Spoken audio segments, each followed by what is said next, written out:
In a relationship, when is honesty not the best policy? How do you balance what you want versus what you need? And is there something you need to say to your spouse, but can't find the right way to say it? If so, then you're in the right place. This is the Lunch with Sandy podcast. With nearly 20 years of marriage under their belts, Terrance and Sandy Jackson discuss a range of topics, provide valuable insights on relationships, and talk about the conversations married couples need to have. So what does lunch have to do with all of this? Well, it's a metaphor for how these conversations originally started. Speaking of conversations, let's get one going. Here's your hosts, Terrance and Sandy.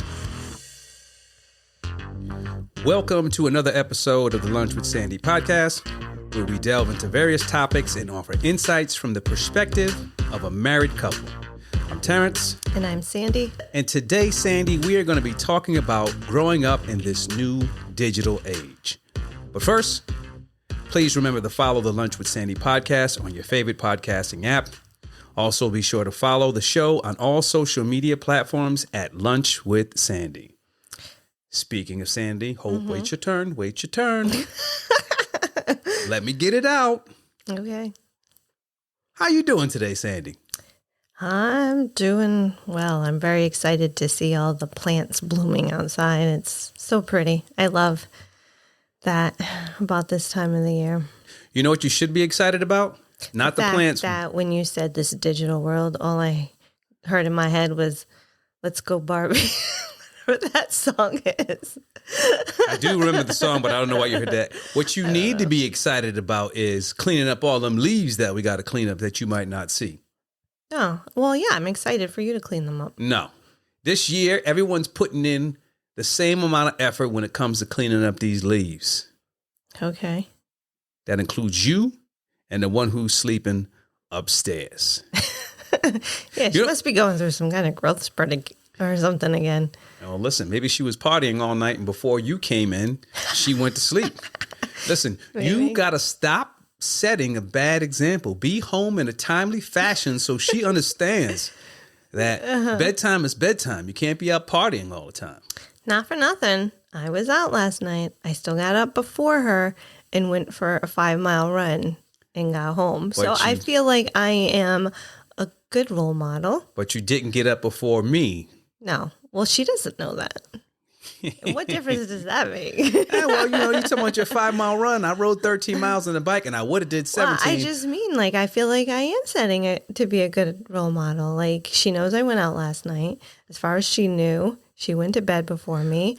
I came home. I still got up before her. I went for my 5-mile run. You know what I mean? You do understand that kids mimic only what they want to, not all aspects. So the staying out late part is what she's going to mimic. What she's trying to mimic, not the getting up in the morning. And yes, and she's always trying. She already is trying to convince you to stay out later tonight. You see where it's going with that? She's trying to convince you to stay out later tonight. Speaking of cleaning up the leaves, this day and age, well, I'm waiting for them to invent a device that will just go out there and clean it up for me. I'm not talking about hiring anyone because right now a ride-on mower is for? No, just ride around sucking up the leaves? No, for a ride-on mower, what you don't understand is there are specific attachments that you have to get for that. Yeah, you just got to get the attachment. Well, all right, that's what's going to happen. I didn't say we. Listen. So then don't interrupt me speaking about how I want a device that will just come out there and actually clean it up. Mm-hmm. I'm surprised that they don't have. I remember a few years back, you might not remember this. Amazon was piloting this delivery service through drones. Yeah. And you don't hear what happened with that. Well, I think that's probably on purpose. Well, I mean, something must have went wrong. So it's funny because, well, not that it's funny. In today's world, right?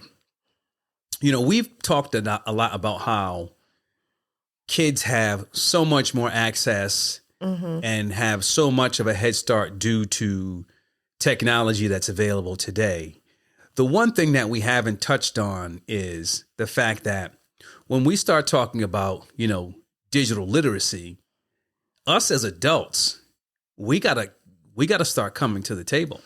When you think about it now, everything now is digital. When we just were on vacation recently, right? Yep. And a lot of places don't take cash anymore. Yeah. And that's when you first say that, you think, okay, well, how is that really related? It's just from the perspective technology has advanced that, you know, with all these digital wallets, the cards on the phones and all those things, you have all these other means of payment. I still don't understand that, but yeah, you know, I get it. That's why Ayla has a debit card, right? Keeping up with the times. I went to... But it's like, why? Other than, you know, concerns about, you know, theft from your employees, like, why else wouldn't you want to take It's easier. It's easier. Yeah. Here's the thing. And I'm not going to stray too far down the path because it's going to get off topic. If you deal with cash, now you have to be responsible for the person who is actually taking that cash to provide the correct amount of change back. That's true. All the handling and all those things. Another part of it, too, is, you know, cash is really dirty. But anyway, I digress. I went to an innovation day this week for work. And I got to tell you, the technology that's out there and what it's capable of doing, it's going to replace a lot of people. Well, it's funny because Danielle is going to start training for a half marathon. And you know how she got her training plan? By putting it into an AI chatbot. And it pumped out a training plan for her. You know? Now, you know, with those things, you got to take them with a grain of salt because you got to actually verify that stuff. But the fact of the matter is this. It's actually pretty good. I looked at it and yeah, we're following it. It's just funny. The fact of the matter is this. More and more places are using technology. And from the kids' perspective, the kids growing up now, they're going to be accustomed to it. Oh, yeah. It's part of their daily lives. Yeah. From our perspective, if I wasn't in the field, well, I'm in the field, so I know. But for those people who aren't in the field, if they don't start coming to the table, they're going to get left in the dust. Well, I remember when Ayla was like 3 and she was, or maybe even 2, and she was showing me how to do stuff on the iPad that she learned that I didn't even know how to do. It's amazing how quickly they actually pick that stuff up. Yeah. And so let me first let me define when I say digital literacy, what I'm talking about is I'm talking about a collection of skills that allow users to utilize digital tools to the fullest. So when a kid goes to school today, they're taught using all these tools from jump. Well, yeah. Whereas... Well, yeah, we certainly did not go to school with Chromebooks and all that stuff that these kids go to school with today. I remember in school, I had a computer programming class. And what grade? That was, I think it was the 8th grade. Okay. No. It wasn't the 8th grade. No, it wasn't 8th grade. I think that was my senior year in high school. Okay. And they were using the 5-inch floppy disks. Yep. Now, that was advanced back then. There was we had typewriters. Yep. When you got to college, you might have had one of those they weren't called typewriters. They were word processors. It was them brother word processors. But the stuff they got today is well beyond that. And the challenge for the generation who has not typically grown up that way is everything is just so different now. Kids now exist in a digital space that didn't exist before. No, I remember my first experience. So same. So middle school, we had typewriters. I thought, you know, we were fancy at home because we have an electric typewriter that could even erase things. Yeah. It had that little built-in little go back and white over stuff. Right. But my first experience was also in middle school with computers, but it was just kind of like free time playing the Oregon Trail. Yeah. So when we start talking about, well, scratch that for a second. So the fact that the younger generation is so intertwined when we start talking about, you know, digital literacy, the digital age. The question becomes, we know that when they go to school, they're being taught this stuff. Mm-hmm. But the question becomes, how much of an influence or how much involvement should happen at home as opposed to what's happening in school? And the reason why I say that is, again, they're learning this from jump. Mm-hmm. And it's a space where if you don't have a presence in and you're not aware of it, you can't then begin to understand what it is that they're doing or what they're going through. Well, right. So we teach our children, right, etiquette on how to behave at somebody else's house, how to, behave out there in the world. The digital world is just a different space that you also need to teach them proper etiquette. Like, these are the things you do and these are the things you don't do, right? Yes. And the thing, that's so true. The challenge that I think that we have as a society is, there's two things. Well, you can look at it from two perspectives. One, what you know, what you don't know, mm-hmm. you don't know. And the other is out of sight, out of mind. And this is why I asked the question, how much involvement or how much responsibility should rest at the home when we start talking about how they move in that digital space? Because the digital world has such an impact on the young. And you said something very powerful. We teach, historically, we teach our kids how to behave in certain situations in certain places, but there's not a lot of that happens when, let me refrain. Let me take a step back. I don't know if the level of teaching that used to happen with, okay, this is how you behave in these situations is happening when we start talking about kids and that digital space. Because remember now, from the perspective of what they do in the digital environment, it's nearly everything now. Yes. And,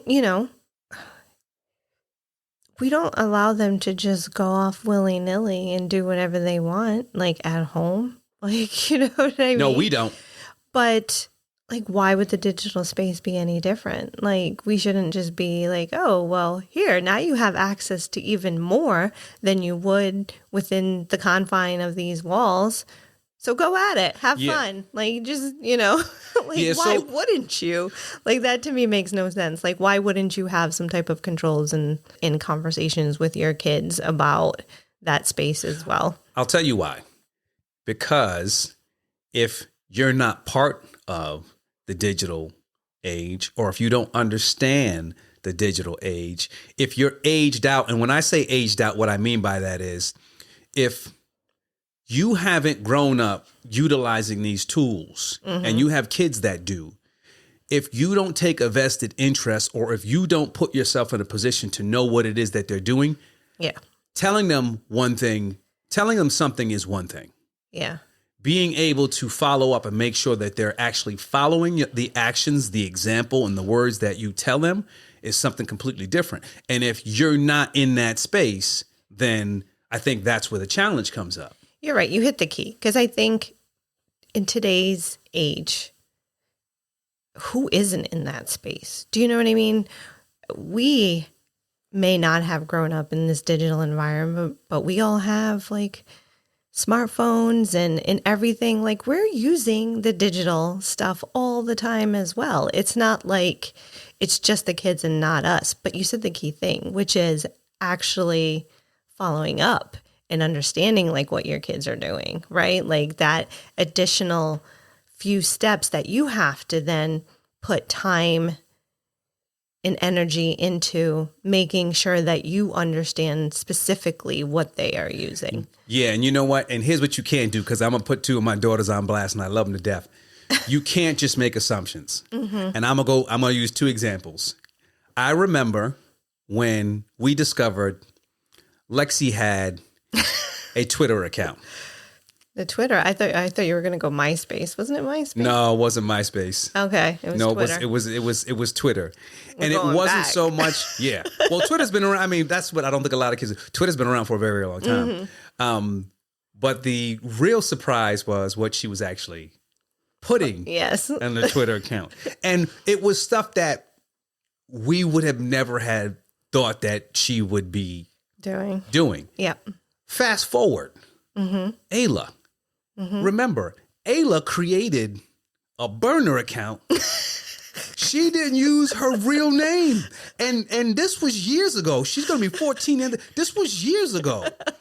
She had a burner account. I forgot about that one. Like, yeah, these kids. And the thing about it was this. We gave them the freedom working off the assumption that they wouldn't do that stuff. And the problem is, well, I think the thing that we have to understand is now. Stop trying to assume. Well, that's one thing. If you go back, right, when we were younger, our identity was who we were. And by that, what I mean is, okay, well, if you ran track, that was part of your identity. If you wore stylish clothes, that was part of your identity. Today, kids' entire identity, it exists. It exists in things like social media and things like that. So from that perspective, the accessibility that they have and accessibility to them is so much greater. And it has so much more of an impact because you can get it from everywhere. And when I say you can get it from everywhere, I mean, once you're in that space, if it's not controlled, anyone can reach out to you. Yes. So, which makes me laugh because I think about when I was like growing up as a young adult, like I didn't want picture evidence of things. That's the thing. Listen. Like, and these kids are just blasting it out there. And I'm like, Listen. Don't take pictures. I don't want evidence. Look, you know the thing that they're putting all the receipts out there. Right. I'm like, because if there's no photographic evidence, it's all hearsay and you can't. Yeah. You can't. The thing about it is, there's the phrase, you can't do, doing dirt. You can't do no. Well, listen, I've seen some stuff where it's just blatant now. The thing about it is no one's trying to hide anything. Everything that you do is it's out there for people to see. And on the flip side, though, is that can be a huge issue because once your identity is intertwined with that digital space, you're much more accessible to people having an impact on your mental health, your self-consciousness, all of those things because you're out there. And so, your career. I've seen 100%. where things have gotten posted and people have gotten fired from their jobs because the company was not in line with the behavior of their associates. And it's not even like that person was on company time, wasn't wearing like company logo or anything. It's just your behavior, on and off the clock represents that company. So, you think you're safe per se because whatever, it's 7:00 at night and nobody knows that you work for a particular company. They're going to find out though. And that's exactly what has happened. I've seen it happen a few times. That's why it's so important that when we talk about that set of skills, that it's not just a situation where you, as a parent, you can afford to say, well, that's for the younger generation, because you have to be able to teach them, to educate them, to say, hey, listen, first off, I think the biggest misconception that a lot of these people take is when you do something online or you do something in that digital space, there's no consequences. But that's incorrect. That is incorrect. Because first off, once you put it out there, it's out there. There's no taking it back. If I come to you and I say something and then I want to say I didn't say it, I can say, well, I didn't say that. She's making it up. Even if you delete it, I'm sure there's 10 people who screenshot it. Listen, and the truth of the matter is nothing is ever deleted. Yeah, no. Once it's in that digital space, it's not deleted. No, you you're can right. think you deleted it. Yeah, and so this is the funny thing for me is that, in the beginning of the conversations, I talked about etiquette. And I feel like the digital space has its own set of rules of what etiquette should be. Now, does everybody follow that? No. However, I feel people are more emboldened and emblazoned because you don't have that physical interaction. Like, I'm not saying this to your face. 100%. So I can just put those words out there, But at the same time, yeah, you're right. There's going to be consequences. Like you post something, tons of people are going to see it. And then even if you take it down, they've probably already screenshotted it anyways. Yeah, and you said something that unfortunately is a side effect of all that technology has enabled us to do. People become far more emboldened in what they want to say. Yeah. And they see it as like their platform, like they can just say whatever they want. Well, they can say whatever they want, and they can talk about, the amount of disrespect that can come through based off someone not sitting or standing in front of you is incredible. And I think that, I was talking about the self-esteem and mental health of, kids, and it being such a big concern because their world is all intertwined in this. And I won't say all of them because there are still some parents who say, hey, listen, you're not mature enough to actually be a part of that. And if you recall, we actually did take a lot from Ayla because she had a whole bunch of freedom. And again, part of it had to do with, we've parented before. We have grown children and we had become a bit more lackadaisical. I'm not going to say lackadaisical, a bit more free with what we were handing down for consequences and repercussions. Yeah. Well, and it's funny because, we had those conversations with Ayla. Like, you're too young. We don't think you're mature enough to have this. And I think sadly, and I guess fortunately, she recognizes that. And she honestly, at this point in time, doesn't even want it. No, and the unfortunate side effect of that, and I'm not specifically talking, well, I'm going to talk specifically about Ayla is, and it's not just her, it's all kids. That social aspect is not the way it used to be. If you remember, well, I remember that there was always a bunch of kids playing in the street when I was younger. Yeah. There was always a bunch of kids down at the basketball court. There was always a bunch of kids all over the place. And the thing that they were doing they were actually interacting. Now, I do think kids still interact. They just do it digitally. Yeah. And there are some social cues that aren't either learned or get left out when you're talking to someone through a device. Yeah. But not to just even constantly harp on like the negatives. I feel like, this digital and being able to interact with kids can be an opportunity, right? Like, think about it. Back in the day, we had our pen pals, like, you know what I mean? This day and age, like, kids have the opportunity to connect with other kids that are outside of their immediate radius. It could be across the globe. They can get to know people of different cultures and everything. Unfortunately, I don't think that happens often, but that's where I feel like they have such a wealth of opportunity for them to personally like learn and grow. So it would be nice if there was just kind of like a safe space for kids. I'll use safe space because nothing is ever really safe, but at the same time that they can just go in and like actually like interact with one another. Yeah, I think that if they had vetted programs for that, I think it'd be great. The reason why I say vetted programs is because everything you said is true, but there are other people who have digital identities out there. Right. And they misrepresent those identities.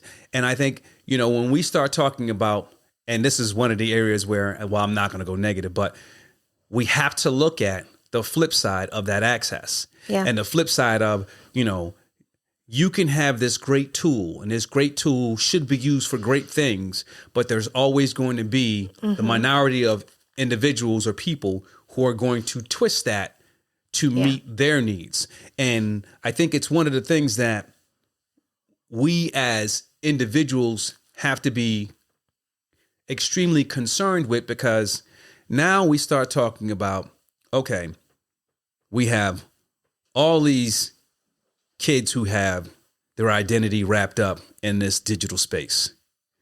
The people and the access that they have and the people they come in contact with they can represent themselves as one thing and be something completely different.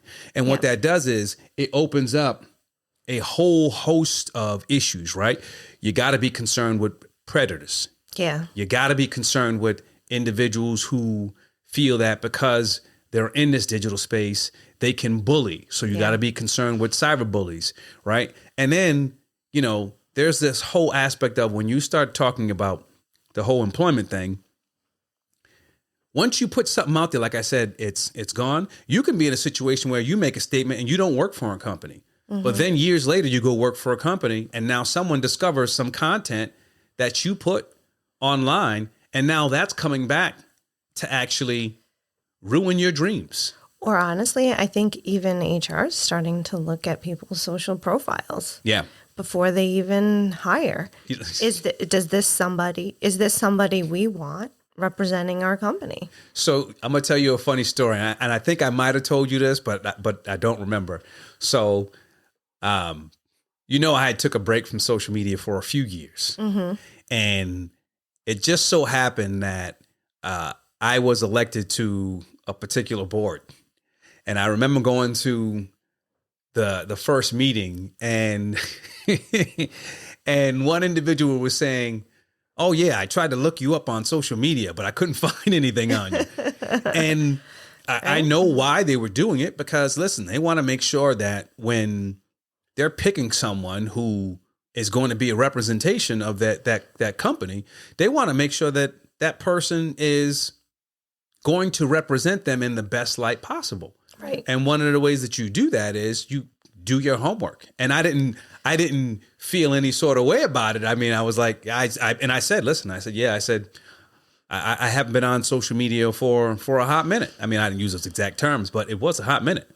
Well, right. And thinking about that, and even myself, I took a small hiatus, and I'm barely even on it these days because sometimes it was hard to even separate my emotional feelings from what other people were doing, right? So how do we expect our teenagers who aren't even mature enough in their emotions, you know, to do that?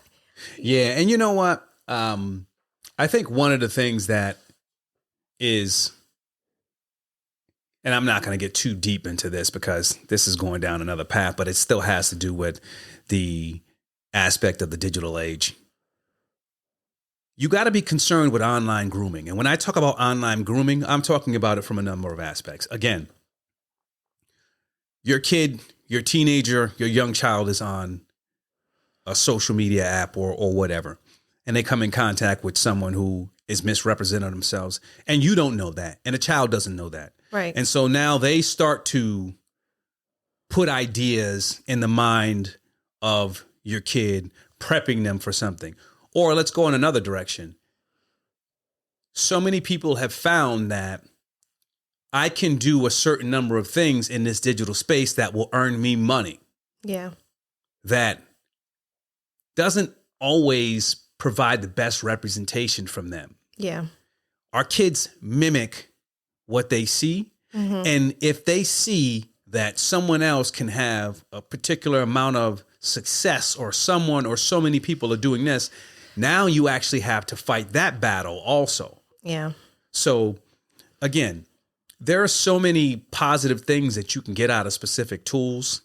But when we start talking about that digital space and digital literacy, us as adults, us as parents, we have to be able to keep pace with the kids, because these kids, I mean, the stuff that they're able to do, I mean, far exceeds what a lot of us can do, and they can do it at such a younger age. Oh, for sure.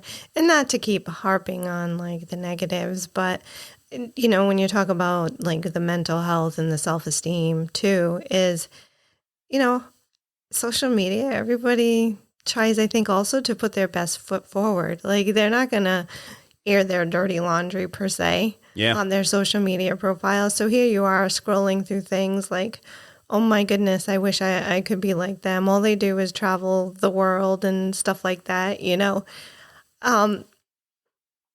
You know, and so it just, I think it sometimes sets an expectation of like what what the kid is missing out on or Yeah. whatever. Like, you know what I mean? Like all of a sudden idolizing certain things that maybe isn't always like the case. Yes, or well represented. Yeah, and you know the other thing, and I don't know how I missed this. Once your identity is out there, it's open for someone to actually steal it. Oh yeah, my mom just had somebody take her profile pic and make a second profile. Yeah, and you know, and the thing about it is, you know, it's so easy to do, and you don't look. If I got my wallet in my hand and my ID is in it, Yeah. and you know, if someone takes that from me, I know. If the digital world didn't exist, because now you use that stuff in so many different places, Yep. and there are so many breaches Yeah. that people get a hold of this information. And let's even take it outside of this. I mean, Lexi just had a situation where Yeah. she had her identity stolen and someone tried to open up some credit cards and things like that. Yeah. That is a byproduct of the digital age that we actually live in. Now, if we had stone tablets and chisels, then It might be a little harder. it might be a little bit safer. So, I mean, I think that having the accessibility, having all these tools are great. Yeah. I think the challenge comes in where, as adults, we don't do our due diligence to make sure that we're as prepared as we can be to make sure that the younger generation and the kids get the education, the training, and the actual input from us that they need to make sure as they're navigating that space that they're actually safe. Yeah, I agree. I think we could be doing a better job with that. I do feel at least that the schools this day and age, because I remember with Lexi and Shayna, they didn't really talk about that. It was more like DARE, you know what I Yeah. mean? It was just like drugs and alcohol and this and that. But I feel like at least the schools now are talking more about the digital space, like, you know, Yeah. the cyberbullying, the predators, like, so they at least do, I think, put some foundation Yeah, down. and- But, you know, us as parents, you know, we need to do a better job. Yeah, I'm glad you said that last part again, because, you know, when we were talking about some of the differences between raising a boy and a girl, this is going episodes back, and we were talking about who the onus is on. I think too many times parents put the responsibility on the school, and it's great that the school does that stuff. Agreed. But as a parent, you need to do parent. it. Yeah, exactly. So, you know, let's wrap this up here. And I got a nice little statement that I'm going to read for you, which is not something I do very often, but I Okay. prepared this. All right, I'm waiting anxiously. Growing up in the digital age creates opportunities for innovation, connectivity, and challenges. It's essential to recognize the profound impact of technology on our lives and the lives of future generations. From shaping identities to fostering activism, from reshaping family dynamics to redefining the future of work, the digital age offers boundless opportunities and formidable hurdles. Yet, amidst the whirlwinds of bytes and pixels, one constant remains: the resiliency and adaptability of the human spirit. By fostering digital literacy, promoting online safety, nurturing meaningful connections, and embracing mindful technology use, that's important, we can empower ourselves and the generations to come to navigate this brave new world with wisdom, compassion, and purpose. So let us embark on this journey together, mindful of the past, present, and the infinite possibilities of the future that lies ahead in the digital age. Thank you for joining us on the Lunch with Sandy podcast. Please be sure to follow us and leave feedback on your favorite podcasting app, as well as social media at Lunch with Sandy. Until next time, stay well. That's it for this week's episode of the Lunch with Sandy podcast. Thanks for listening. We'd love to hear your feedback and comments on Instagram, TikTok, and Twitter at Lunch with Sandy. And be sure to follow us on your favorite podcast app. If you enjoyed the show, don't forget to rate and review us. Thanks again for listening to the Lunch with Sandy podcast.